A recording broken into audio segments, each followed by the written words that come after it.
Africano, oye! Oye! Africano, oye! Oye!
First annual World Refugee Day event. And thank you all for coming. And after the movie, we'll take a quick break and people can get some food that's been so generously donated by lots of restaurants in this neighborhood, including, I have the list, Mescarim restaurant, which is an Ethiopian restaurant, Istanbul Kebab House, Basara Indian Bistro, Bangkok House, Amy's Bread, Sangria 46, Balkanica, and Starbucks. So thank you all for coming. And we're going to start the movie in about 5 minutes. And if you wanted to grab some more popcorn, here's your opportunity. Ready? Yes. Are you the leader? No. Oh,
Do you think that the experiences the refugees had in Shelbyville, how did it differ from your experience in New York City? Yes, good evening. I'm Christopher Wesley. Well, looking at the experience the refugees had, I think it was kind of different. Because New York City is a big city and we have a huge diversity of ethnicities in New York City. So you really don't experience that. When a refugee comes here, yeah, they like financial support and what have you, but what we fight to do is to try integrate into society as quickly as possible. Yeah, but that kind of tension, you really don't feel it, because if you look at New York City, it's kind of a sectorized, I would say. You have, for me, when I came, we have a large population of Liberians in New York. So it's like I integrated in that community. At the same time, I found a job and worked in diverse areas. So I really did not feel the kind of attention that they felt on that side. My experience was really was totally different from Shelbyville. I think my first experience really in New York City was with your office, and I think one day after we arrived in New York, we just spent one night, and then the next day we came at the office and we were so welcomed, and how was it? And since then we felt so welcome everywhere. So it was a totally different experience. What did you think the United States was like? And how did your expectation differ, from your reality? Well, my perception about America was heaven. That's the general perception outside the U.S. It's like, because all the movies and everything you see outside there, everything is like, it's like heaven when you watch Ludacris, the money dropping down, he's swimming away in the dollars, and you see all those guys, with a lot of money. You think that they have trees growing here with the money on it, but when I came, I saw the reality on the ground. America, New York City, is a very beautiful place, and I only came with just a little package, a bag. I didn't even come with clothes, nothing.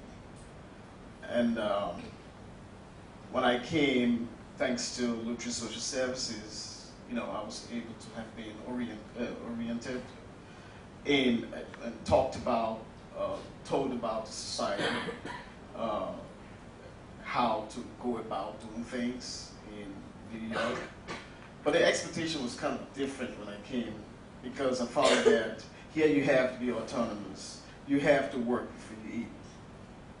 Yeah, you have, in New York specifically, you just don't find things on the floor. You just don't see money on the ground and take it. It's hard. You have to work to be able to reach your goal. It's like it just does not fall from heaven, as you may think when you are outside the United States.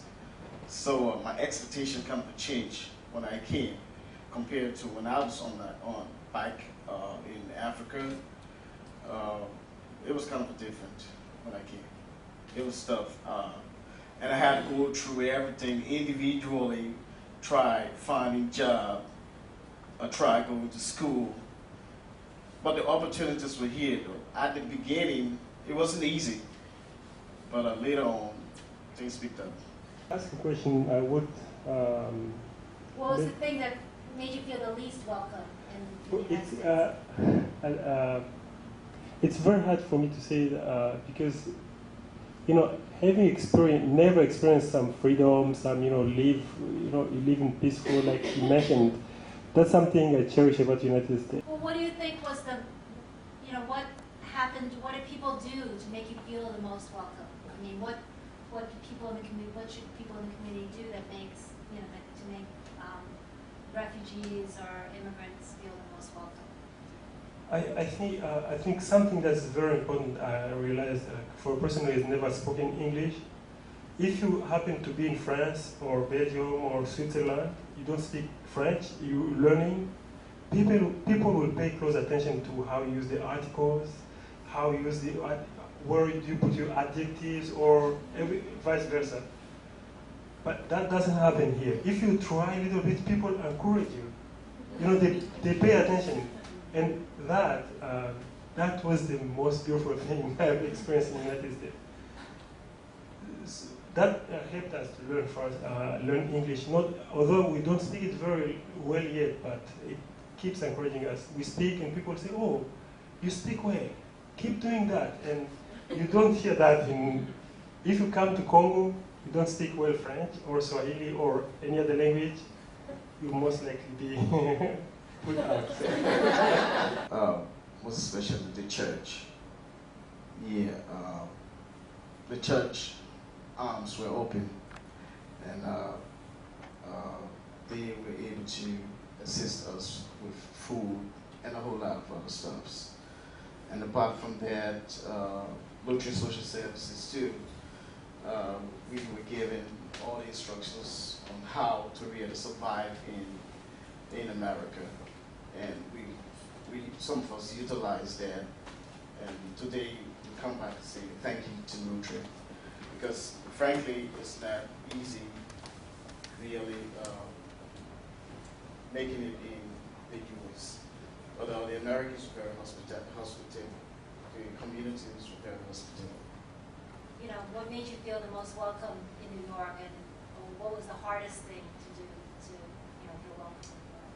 Hey, hi guys.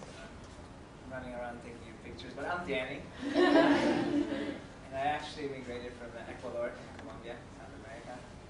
And I think just in general, the American culture, one of the most beautiful things that I've seen is not only are they interested in what it is that your culture is, they try to be part of it. When we got here, I didn't speak English either, actually. I spoke it now for 14 years, so I'm doing all right. But one of the things is everyone I met and became friends with me wanted to go to my house to eat. They wanted to know what our food was like, and I kept saying, it's not really different. We have rice, and chicken. But my mother kept saying, the Americans always want to eat because they always want to come to the house to eat. But it was their way to try to be part of your culture as well. You know, I grew up in upstate New York in a small town called Liverpool, right outside of Syracuse, New York. And it was really nice to see a lot of the people that chose to be friends with me wanted to go to my church, even though they didn't know what we were saying, and they wanted to go to our birthday parties, and celebrate quinceañera and all that stuff that they couldn't understand. So it was encouraging to see that they also wanted to be a little bit part of the culture, not only introduce us to their culture. That's it. Feel free to, stay and have some more food, please. And thank you all so much for coming and, sharing this with us. And maybe we'll see you again next year. Thank you, John. And